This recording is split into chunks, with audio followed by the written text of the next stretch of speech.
Okay, good morning, Algebra Concept students. Today we're going to do a video on notes to section 3.2. Your substitute has the 3.2 note packets that should have gotten passed out to you. And so I want you to follow along with the note packet while you're watching this video. So today we're going to do 3.2. We're going to still be solving equations, except this time there's going to be more than one step involved. Here's kind of your guidelines. If you can simplify, meaning if you can combine like terms, that would be a good idea to do first. So by simplify, I mean combine like terms. Then you're going to use inverse operations. So basically, you're going to do the opposite.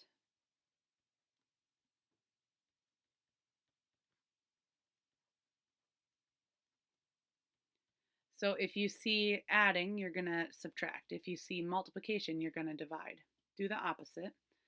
And then we're going to try to isolate the variable. So isolate the variable means get the letter all by itself. So if the letter's x, get x all by itself.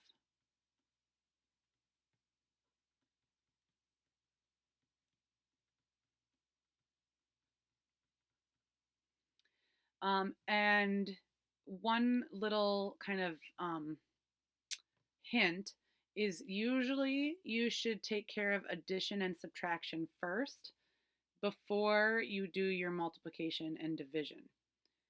It's kind of like backwards order of operations. So kind of like, PEMDAS. But when we're solving, we're going to kind of go backwards.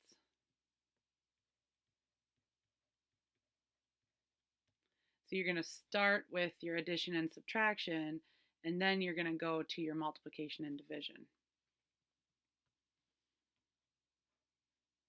Okay, so here is our first set of examples. So in this particular problem, you can see that we are multiplying x by 2 and we are adding 5. So my suggestion is that you deal with the adding or the subtracting first. So let's get rid of this plus 5. That's a positive 5. So to get rid of it, we're going to subtract 5. Remember, whatever we do to one side, we're going to do to the other side. So I am left with 2x on the left. The 5 and the negative 5 are going to cancel. And then I'll have 11 minus 5, which is 6. Now I still have to get the x alone. We're multiplying by 2. So the opposite of multiplying by 2 is dividing by 2. And again, whatever you do to one side, you have to do to the other.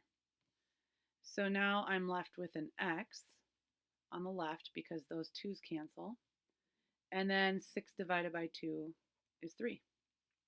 So that's our answer, x equals 3. Now, you should check your answers all the time. So the original problem was 2x plus 5 equals 11. What I want you to do is plug in your answer for x and see if it works out. So is 2 times 3 plus 5 really equal to 11? Okay, 2 times 3 is 6. 6 plus 5, yep, that equals 11. So you know you did the problem right. Okay, for the next one, again, we have two things happening. We are dividing by 3 and we're subtracting 7. So take care of the adding and subtracting stuff first.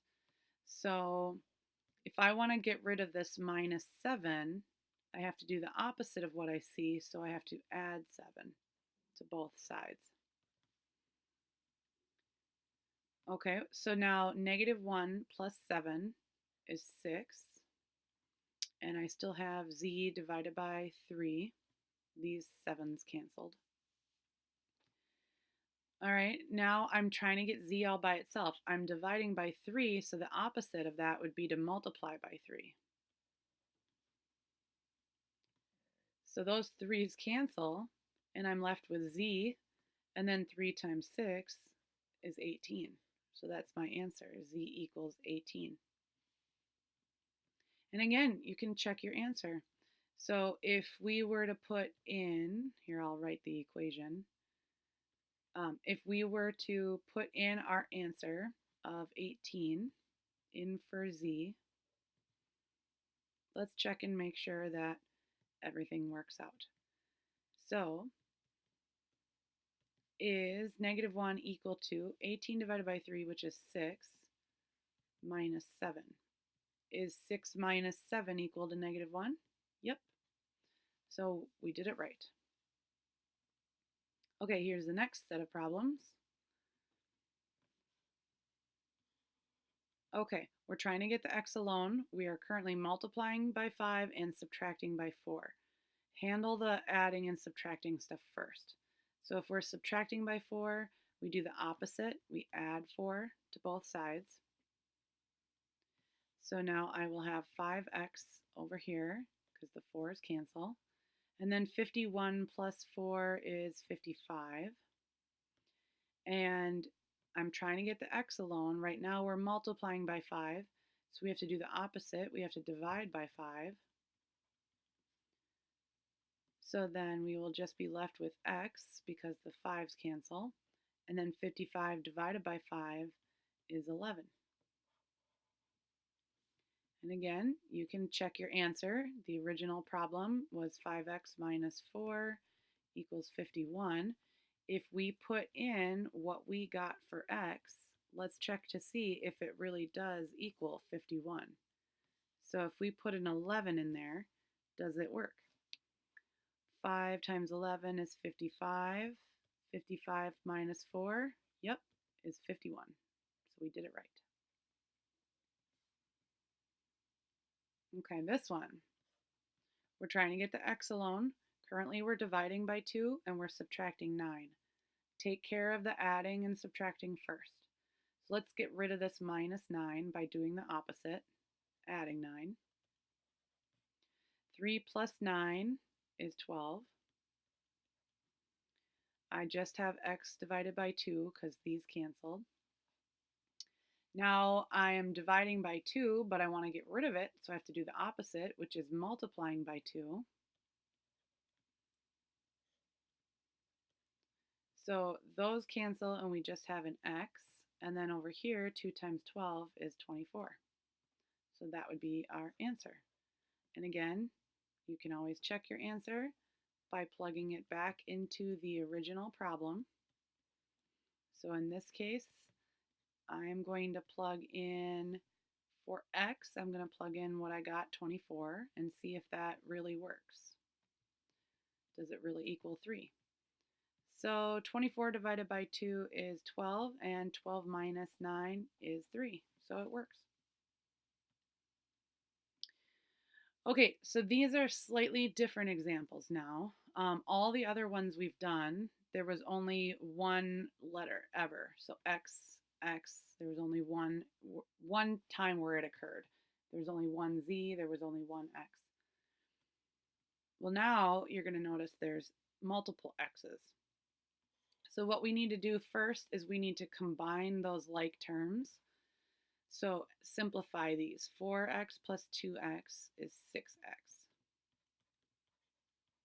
Now we can do the problem.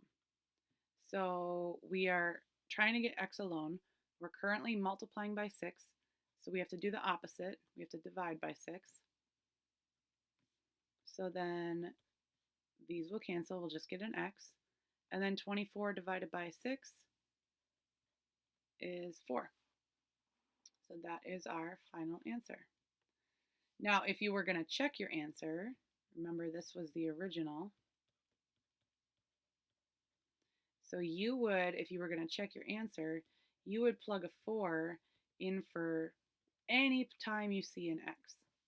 So there would be a 4 plugged in there and a 4 plugged in there. And you would multiply these and get 16. And you would multiply these and get 8. And is 16 plus 8 equal to 24? Yep. So you know you did it right. Okay. Next problem. If you have like terms, you should combine them first. So these are like terms. 7 of something minus 3 of the same thing, you would have 4 of those things. And then we still have this minus 8. All of that just carries down and equals 24. Okay, so we're trying to get x alone. We're currently multiplying by 4. We're also subtracting by 8. We should take care of this adding and subtracting stuff first. So the opposite of subtracting 8 is to add 8.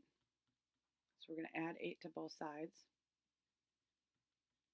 So those will cancel. We'll still have the 4x. And then 24 plus 8, what do we get? 32, right? And then we are trying to get x alone, so we are currently multiplying by 4. So we have to do the opposite and divide by 4. So we'll get an x because the 4's cancel. And then we have to do 32 divided by 4. And what do we get? We get 8.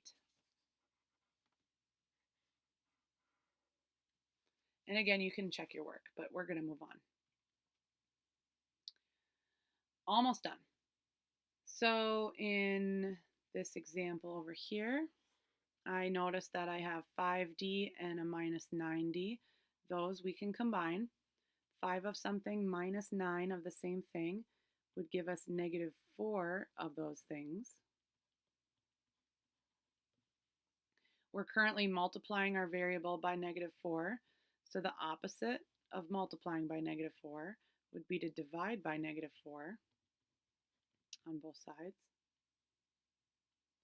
So then we get a d over here because the negative 4's cancel. And then negative 16 divided by negative 4. Remember, a negative divided by a negative turns positive. So this will be a positive 4. Over here, I see on the left side that we've got like terms. 8t minus 3t we can combine and get 5t. And we're trying to get t alone. So we have to do the opposite of multiplying by 5. We have to divide by 5. So we're just going to get a t because the 5's cancel. And 35 divided by 5 is 7. And that's it. Okay, these are the last two examples, I believe.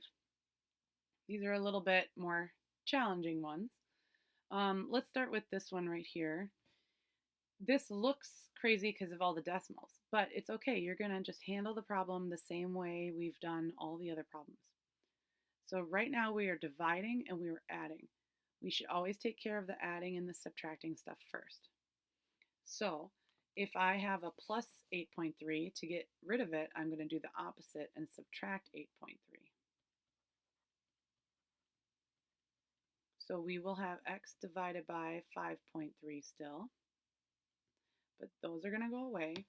And then what's 11.3 minus 8.3? We get a 3.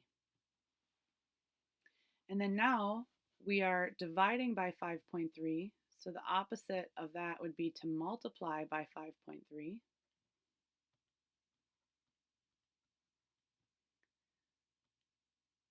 Okay, so those are going to cancel. So then x is going to be 3 times 5.3. So you can use your calculator for that. And you get 15.9. And that's your answer. So even though there's decimals, you still handle it the same way. For this problem over here, I notice that on the top of the fraction, these two are like terms, so I'm going to combine them and get 5x. And then I still have this minus 15. So this one's a little trickier. What I would suggest you do to try to solve it is to get rid of the fraction first. It's going to be so much nicer if we're not dealing with a fraction. Right now, you're dividing by 2, If we want to get rid of that, we do the opposite, so we're going to multiply by 2. So what that does is it's going to get rid of those 2's. So now we just have 5x minus 15, so it's not a fraction anymore. And then 2 times 45 is 90. Now we're trying to get x alone. We're multiplying and we're subtracting. Always deal with the adding and subtracting first when you're in this situation. So we're going to add 15 because that's the opposite of subtracting 15.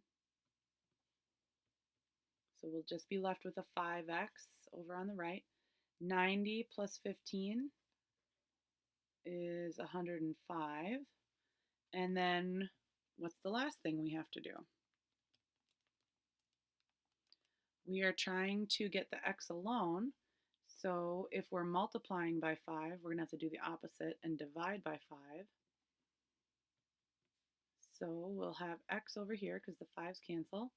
And then 105 divided by 5 is 21. And that's our answer. Okay, so the video's done. What you're going to do now is work on homework 3.2 that's listed on your assignment sheet. I'll see you Monday.